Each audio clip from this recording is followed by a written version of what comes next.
Hola a todos nuestros amigos, una vez más les damos la bienvenida a un nuevo estudio de romano para el día de hoy que nos corresponde la clase número 4.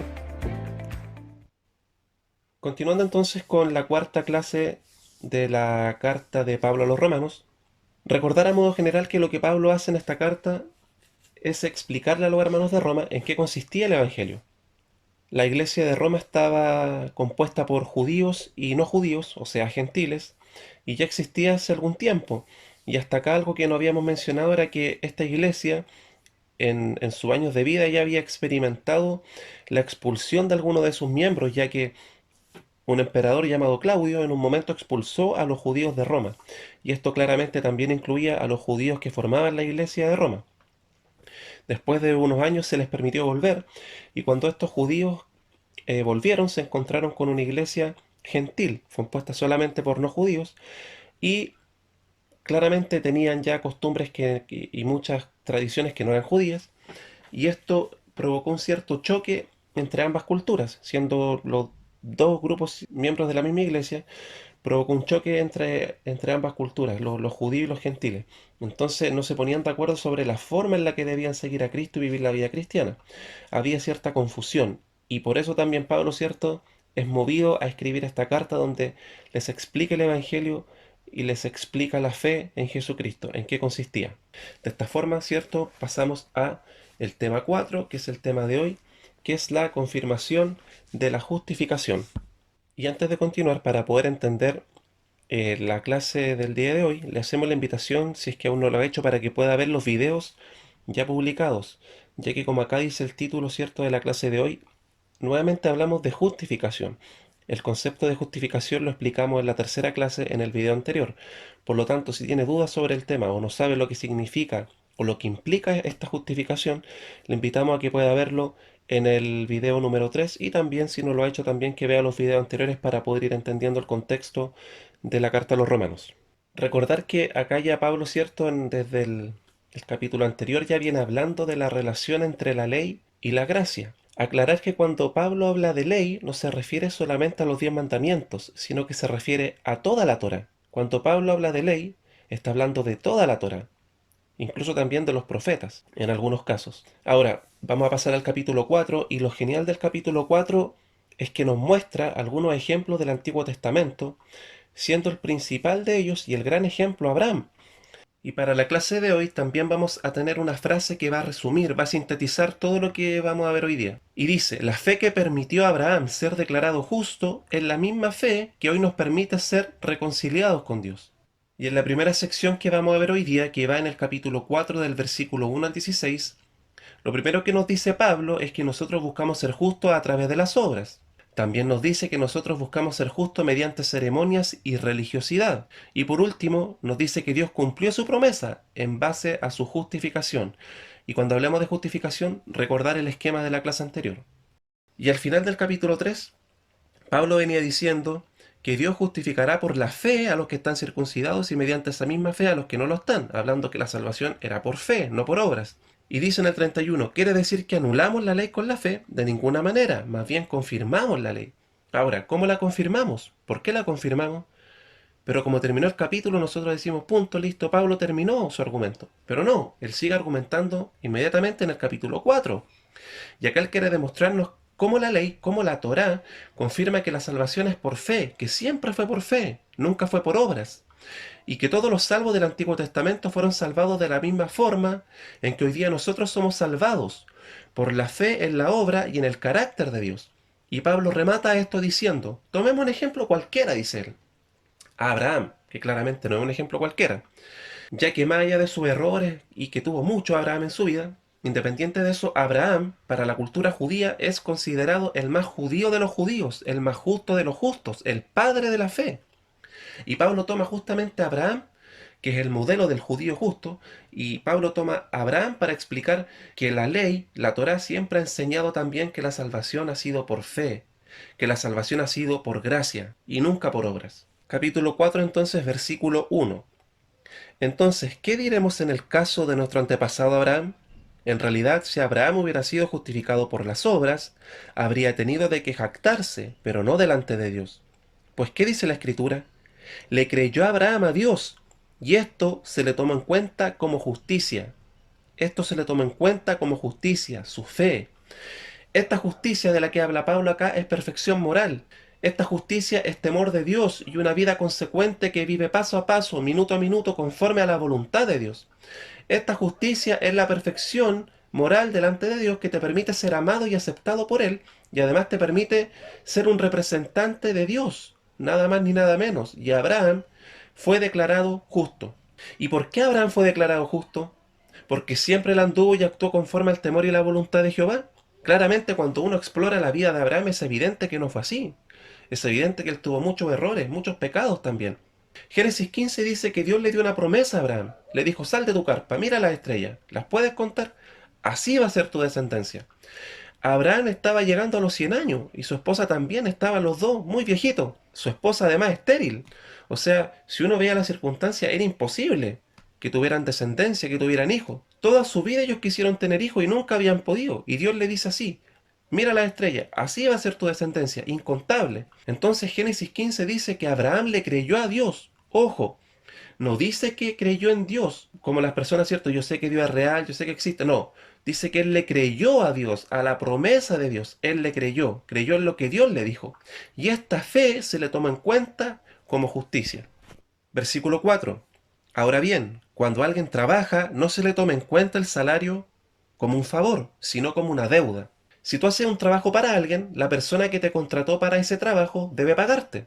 Es una deuda que tiene contigo, es lo que está diciendo Pablo. Y es lógico, tú hiciste un trabajo y esa persona te lo debe pagar. Él no te está haciendo un favor, es su deber. Pero este no es el caso de Abraham, eso es lo que está explicando Pablo. A Abraham se le dio esta justicia como un favor, como una gracia. Lo que Pablo nos está diciendo es que Abraham no trabajó para obtenerla, sino que se le regaló, justamente, se le regaló por gracia. Y es lo que Pablo va a seguir argumentando en el versículo 5.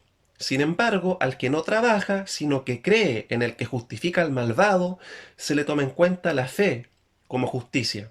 Y aquí hay una declaración escandalosa. Dice que Dios justifica al malvado. Esta es la declaración más escandalosa para la cultura judía. ¿Y por qué? Porque todo el Antiguo Testamento, nosotros siempre vamos a encontrar el contraste del justo con el impío. Siempre. Por lo tanto, esta declaración era tremendamente escandalosa para los judíos. Y para nosotros también es una declaración escandalosa. Porque Pablo está diciendo que Dios salva a los malos, al impío. Está diciendo que Dios ama a los que no son capaces. Dios ama a los que no dan el ancho. Dios salva y ama a los que no pueden obedecer su ley por más que se esfuercen, por más que traten de dar su mejor esfuerzo, no son capaces. Y nosotros sabemos que no somos capaces. Y no somos capaces porque Pablo ya lo demostró ampliamente en los primeros capítulos de Romanos. Que no importa quiénes seamos, no importa si somos judíos, no judíos, cristianos, no cristianos, no importa quién seas, no tienes excusa. Y dice que todos hemos pecado y estamos privados de la gloria de Dios. Por lo tanto, Dios salva, Dios justifica al malvado. Por eso te amo a ti, por eso me amo a mí. Por eso nos salvó. Porque Él justifica al impío. Este es el Evangelio. Este debe ser el centro de nuestro mensaje.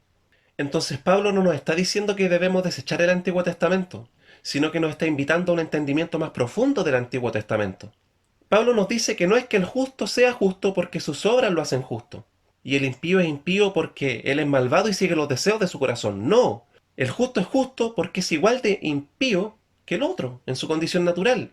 Pero Dios tiene gracia y por su gracia lo rescata y lo salva. Y este impío cree, y por creer es declarado justo, al igual que Abraham. Y como fruto, entonces, de esa fe, de ese creer, somos justificados por la fe, lo que vimos en la clase 3. Y esa justificación por la fe, ese nacer de nuevo, produce obras de justicia en nosotros. A veces más, a veces menos. A veces bien, a veces más o menos. Porque así es la vida de santificación, con alto y bajo, y nosotros sabemos que es así. Pero ya somos justos. Ante Dios ya somos justos. Por creer, ya somos declarados justos. Por eso Dios te mira con ojos de amor, porque te ve cubierto de la justicia de Cristo, de la perfección de Cristo.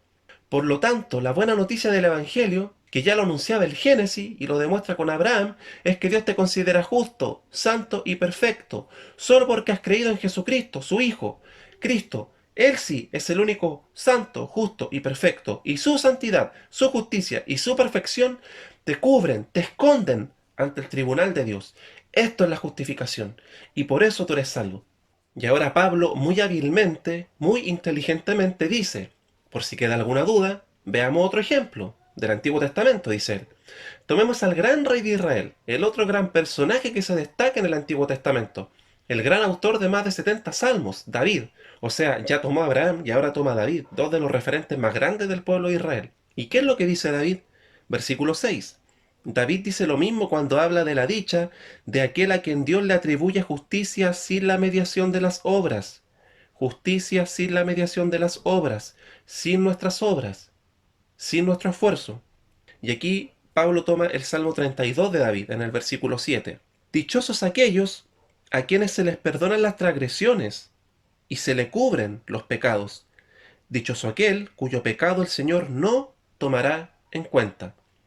O sea, acá David en su salmo no está negando la realidad del pecado, no está negando que él es pecador, no está negando que somos pecadores. Él no está diciendo, dichoso aquel que nunca haya pecado. Dios en aquel día final va a tener misericordia del que nunca haya pecado. No, él está diciendo, dichosos a quienes se les perdonan las transgresiones y se le cubren los pecados. Pablo aquí ya está hablando de que somos cubiertos, de que nuestros pecados son cubiertos, y nosotros sabemos que somos cubiertos por la perfección de Cristo. Dichoso aquel cuyo pecado el Señor no tomará en cuenta, gracias a esta salvación, gracias a esta justificación de Jesucristo. Entonces Pablo insiste en invitarnos a una relectura mucho más profunda del Antiguo Testamento. Nos está diciendo, miren con atención el Antiguo Testamento. Esto ya lo anunciaba el Antiguo Testamento desde hace mucho tiempo, que la salvación es por gracia. Versículo 9. ¿Acaso se ha reservado esta dicha solo para los que están circuncidados? ¿Acaso no es también para los gentiles? Hemos dicho que a Abraham se le tomó en cuenta la fe como justicia. ¿Bajo qué circunstancias sucedió esto? ¿Fue antes o después de ser circuncidado? Antes y no después. O sea, Pablo está respondiendo a todos aquellos que dicen es que en el Antiguo Testamento la salvación era por el esfuerzo, por la ley, por las obras. Y le está diciendo no. El Antiguo Testamento siempre enseñó la salvación por fe. El Antiguo Testamento siempre anunció la gracia. Siempre anunció que la salvación es por gracia mediante la fe, por creer. Y todos estos hombres de la Biblia, como Abraham, David, fueron salvados igual que nosotros. Creyeron siendo impíos, creyeron siendo malvados en el Dios que justifica a los impíos, a los malos, a los malvados. Y Pablo remata acá al final con Abraham diciendo que fue justificado sin esfuerzo, sin las obras. En Génesis 15, el Señor hace un pacto con Abraham. Luego pasa el tiempo, Génesis 17. El Señor llama a Abraham y le dice, Abraham, ven, voy a hacer un pacto contigo. Córtate el prepucio. Y lo circuncida. Vino la promesa primero, vino la fe primero, la justicia, y luego vino la señal, la obra. Pero Abraham ya había sido justificado, ya se le había tomado su fe como justicia. Eso es lo que está diciendo Pablo. Por eso dice que fue antes y no después. Y esto lo sigue reafirmando en el versículo 11. Es más, cuando todavía no estaba circuncidado, recibió la señal de la circuncisión como sello de la justicia que se le había tomado en cuenta por la fe. Y aquí Pablo habla de la circuncisión como el sello.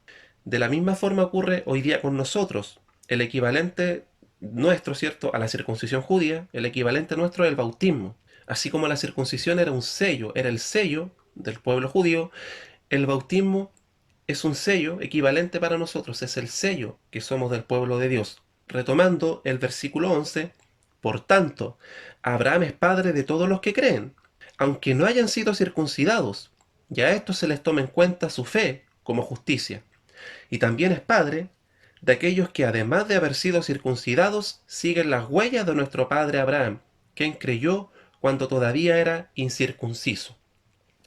Lo que Pablo está diciendo acá, y que lo va a seguir explicando más adelante, es que los verdaderos descendientes de Abraham no son los israelitas de sangre. O sea, por un tema étnico sí, claramente los israelitas vienen de Abraham, pero aquí está hablando en el sentido espiritual.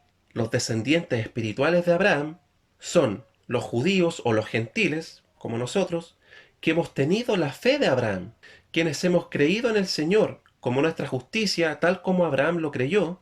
Somos los descendientes espirituales de Abraham. Por lo tanto, el Israel espiritual, el verdadero Israel, no es el país actualmente hoy día llamado Israel, sino que el verdadero Israel es el de la fe.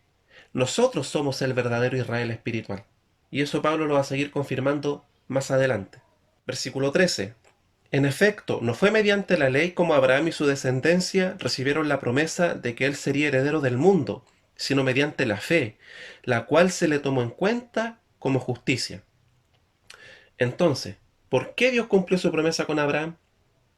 ¿Fue porque Abraham cumplió con su parte y le fue fiel, con una vida intachable? De modo que Dios le dijo, bien Abraham, mereces que te cumpla la promesa que te hice. ¿Fue por eso?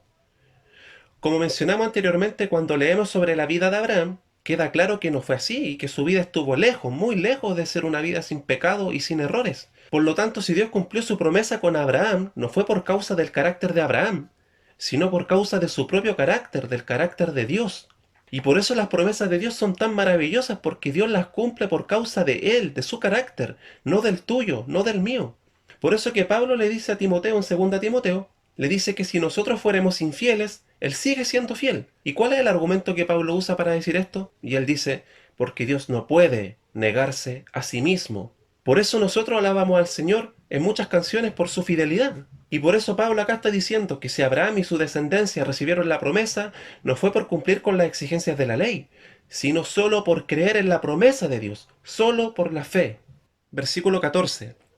Porque si los que viven por la ley fueran los herederos, entonces la fe no tendría ya ningún valor y la promesa no serviría de nada. O sea, si es por fe es sin obra y al revés, si es por obra es sin fe. Y acá nosotros tenemos que tomar una decisión. Hay dos formas de relacionarnos con Dios y de entender el Evangelio. O es basado en la ley, en nuestro propio esfuerzo, en nuestros propios méritos, o es por la fe, basados en la obra, en los méritos de Jesucristo. Pero no pueden ser las dos. O en la ley o en la fe, está diciendo Pablo. O pones toda tu confianza y tu esperanza en ti, o pones toda tu confianza y esperanza en Jesucristo. Pero los dos no son compatibles.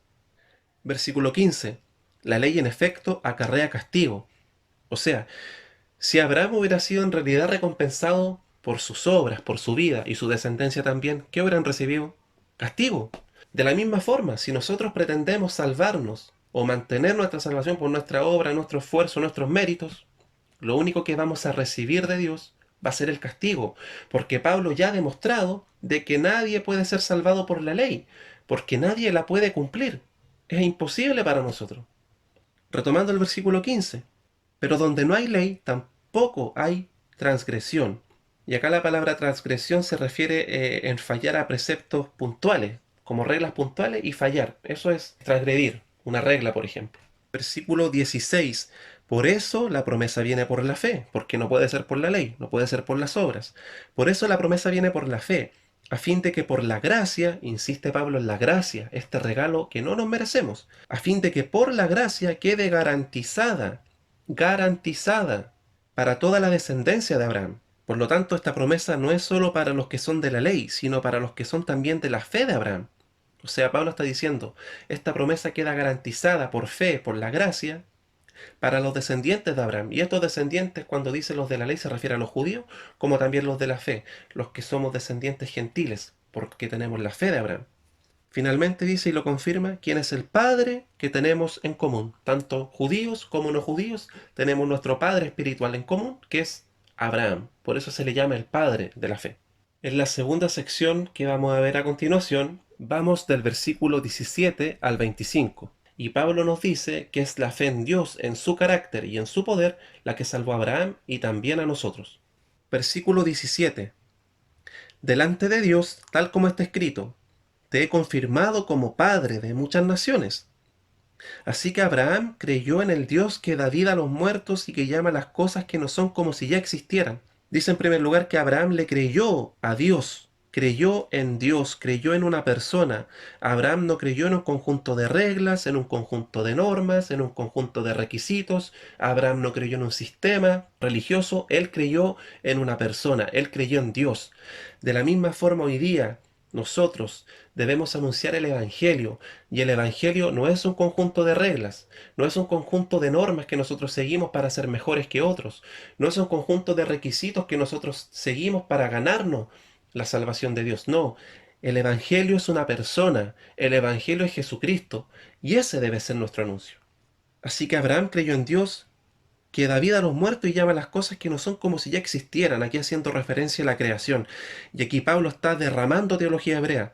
Él está hablando de la autoridad de Dios, una autoridad brutal. Dice que la autoridad de Dios es tan tremenda que llama a las cosas que no son como si ya existieran. Yo puedo tener mucha autoridad, yo puedo dar una orden y la cumplen, ¿cierto?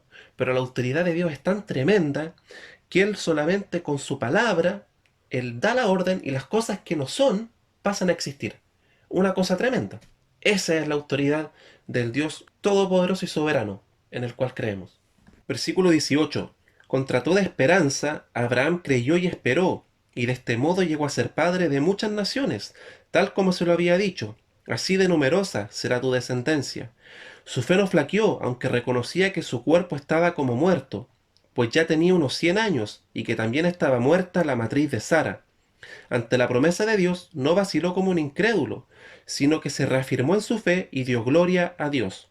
O sea, acá Abraham, a pesar de ver todas las circunstancias, al ver su realidad que era totalmente adversa, él no flaqueó, él no titubeó y le creyó al Señor, a pesar de que las circunstancias le decía todo lo contrario. Versículo 21. Plenamente convencido de que Dios tenía poder para cumplir lo que le había prometido. Por eso se le tomó en cuenta su fe como justicia. Pablo insiste en lo mismo. Dios cumplió su promesa con Abraham, pero por ser fiel a su carácter, por ser fiel a su promesa, no por el carácter de Abraham. Versículo 23. Y esto de que se le tomó en cuenta no se escribió solo para Abraham, sino también para nosotros. Dios tomará en cuenta nuestra fe como justicia, pues creemos en aquel que levantó de entre los muertos a Jesús nuestro Señor. Él fue entregado a la muerte por nuestros pecados y resucitó para nuestra justificación. Pablo acá reafirma todo lo que ha venido diciendo, que a nosotros que somos de la descendencia de Abraham porque tenemos la fe de Abraham, se nos va a tomar nuestra fe como justicia, no nuestras obras para salvación, sino nuestra fe.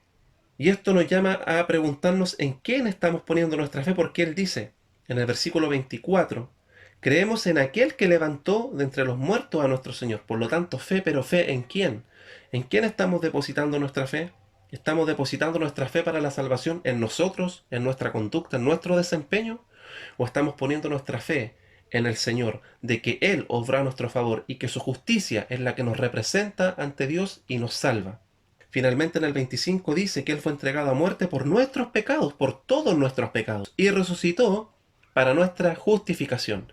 Volvemos a hablar de la justificación. Para mayor comprensión insistimos por favor que puedan ver el video número 3. Y en la tercera sección que vamos a ver hoy día, que va en el capítulo 5, del versículo 1 al 11, Pablo nos dice que Dios no es más nuestro enemigo, hemos sido reconciliados con Él por medio de la fe en Jesucristo. Capítulo 5, versículo 1. Paz y alegría lleva por título.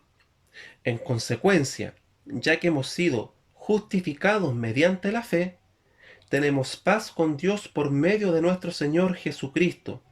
O sea, en consecuencia, por todo lo que ha venido hablando Pablo, de que Dios va a tomar nuestra fe como justicia para justificarnos, para salvarnos, y no va a tomar en cuenta nuestras obras, en consecuencia de eso, ya hemos sido justificados mediante la fe. Volvemos a hablar de la justificación por la fe. Tenemos paz con Dios por medio de nuestro Señor Jesucristo. Y aquí este paz con Dios no se refiere a que desde que ahora, desde que tengo al Señor en mi vida, yo tengo paz, estoy tranquilo, vivo tranquilo. No, no se refiere a eso, que si bien es cierto Dios nos da paz, pero esta paz no se refiere a eso. Se refiere a todo lo que ha venido hablando Pablo en los primeros capítulos, que nosotros éramos enemigos de Dios, nos habíamos rebelado contra Dios y la ira de Dios se revela contra la humanidad. Acá lamentablemente se nos ha dicho, predicado, se nos ha enseñado de que Dios ama al pecador pero aborrece el pecado, lo cual es totalmente falso, antibíblico. Esa frase ni siquiera está en la Biblia. Esa frase la dijo Mahatma Gandhi y los cristianos la adaptaron y la incluyeron como si fuera parte de la Biblia y la predican. Pero la Biblia enseña todo lo contrario. La Biblia dice en Salmos que Dios está airado contra el impío todos los días. Y como Pablo ha venido demostrando en los primeros capítulos de Romanos, que la ira de Dios se revela contra la humanidad, porque el ser humano es pecador. Tomó la decisión abiertamente de rebelarse contra Dios, de no reconocerle, de no humillarse ante Él, de darle la espalda y de ir en contra de sus principios. Y por lo tanto acá cuando Pablo dice que ahora tenemos paz para con Dios, ahora nos ama porque somos sus hijos, nos ha adoptado como sus hijos, y ya no estamos, por así decirlo, en guerra con Él. Por eso ahora tenemos paz para con Dios y hemos sido reconciliados. Versículo 2. También por medio de Él y mediante la fe tenemos acceso a esta gracia en la cual nos mantenemos firmes. Así que nos regocijamos en la esperanza de alcanzar la gloria de Dios. Pablo insiste en la gracia y que se mantiene firme en la gracia, en la salvación por fe. Y nos regocijamos, dice él, nos alegramos en la esperanza. Y esta esperanza de la que habla la Biblia es diferente a la esperanza que nosotros entendemos como esperanza. Cuando nosotros hablamos de esperanza, hablamos de que es probable de que sí, es probable de que no, como 50 y 50. Ojalá que sí, yo tengo la esperanza. Pero la esperanza bíblica habla de una certeza, de algo que viene y se está esperando. Esa es la esperanza bíblica. Y esa es la esperanza de lo que habla Pablo, de que va a alcanzar esa gloria de Dios. Y no por él, no por el carácter de Pablo, sino por el carácter de Dios, porque Dios es fiel a su promesa. Versículo 3. Y no solo en esto, sino también en nuestros sufrimientos, porque sabemos que el sufrimiento produce perseverancia. Pablo está diciendo que él se regocija, ¿cierto?, en la esperanza de alcanzar la gloria de Dios.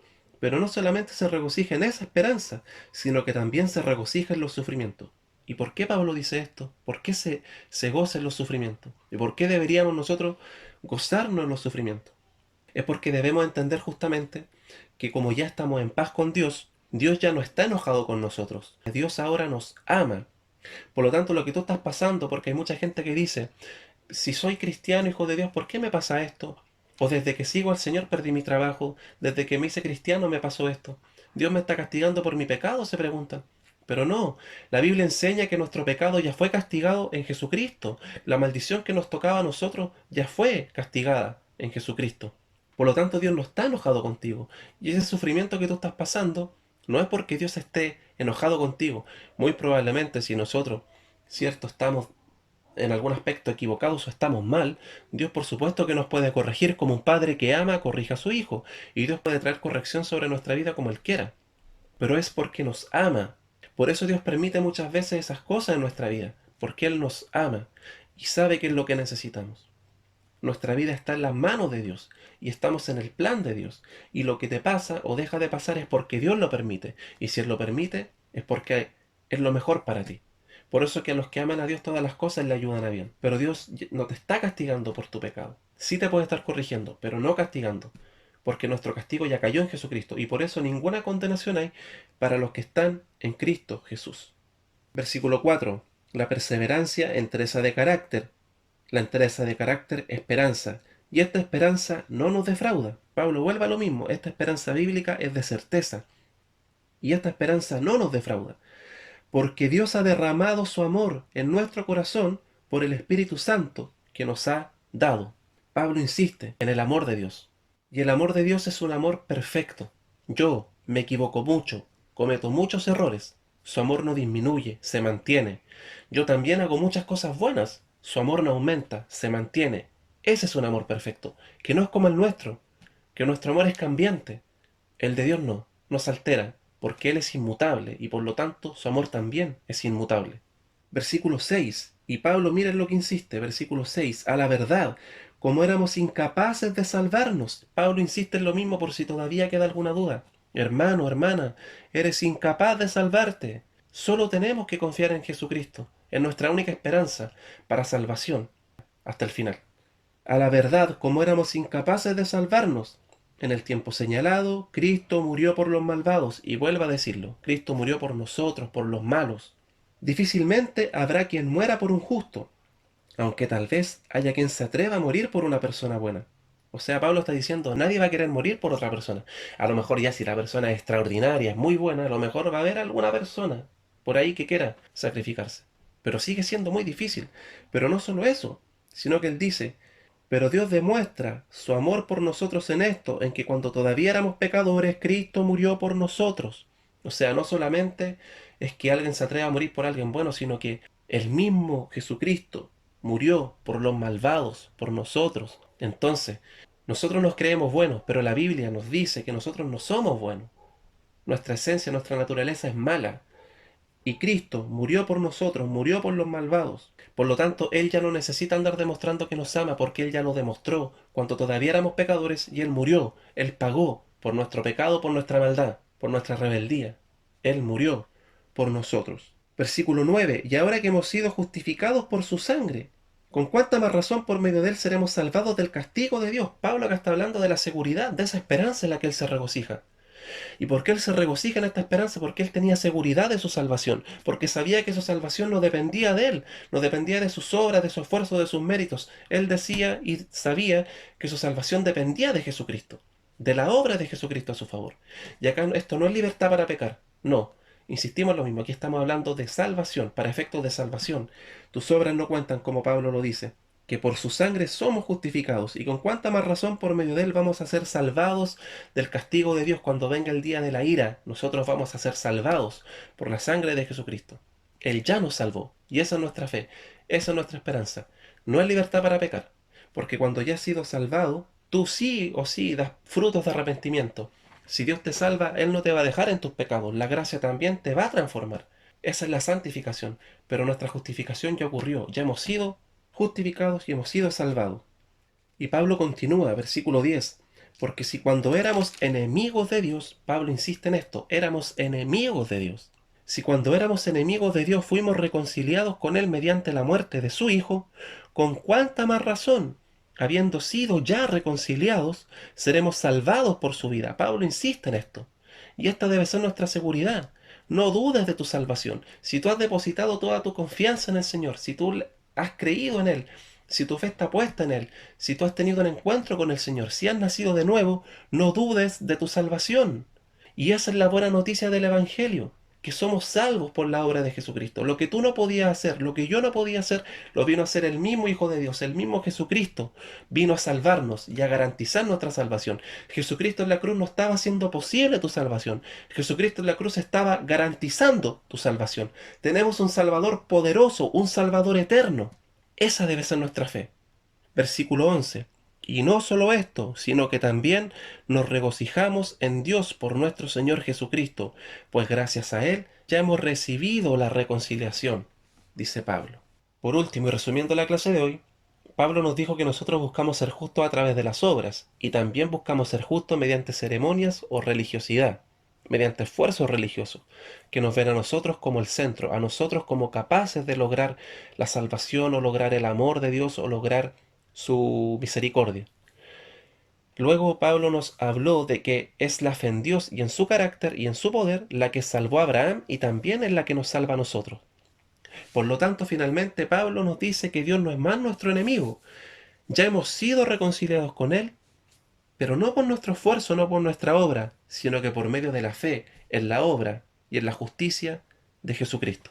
Y cerramos nuevamente con la frase de hoy día, que dice que la fe que permitió a Abraham ser declarado justo es la misma fe que hoy nos permite ser reconciliados con Dios. Y ese ha sido el estudio de hoy de la carta de Pablo a los Romanos. Y de esta forma hemos terminado el estudio del día de hoy. Les damos las gracias por haberse dado el tiempo para acompañarnos durante este video y también agradecemos a todas aquellas personas que han apoyado esta iniciativa, compartiendo estos estudios bíblicos y permitiendo que puedan llegar a otras personas. Estamos muy agradecidos con las muestras de apoyo y la recepción que han tenido estos estudios bíblicos en quienes lo han visto. Muchas gracias por todos los mensajes de apoyo y por todos aquellos mensajes de personas que nos comentan que estos estudios han sido de gran ayuda y bendición para sus vidas. Así que les bendecimos en el nombre del Señor y les hacemos la invitación para que nos puedan seguir acompañando a lo largo de estos estudios. También les hacemos la invitación para que nos puedan seguir en las distintas redes sociales. Al final del video compartimos los enlaces, ¿cierto?, de YouTube y de Facebook donde pueden encontrar estos estudios. Así que eso ha sido todo por el día de hoy y nos vemos en nuestro próximo video. Que estén muy bien, bendiciones.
que lo dice también en Colosenses y en otros pasajes.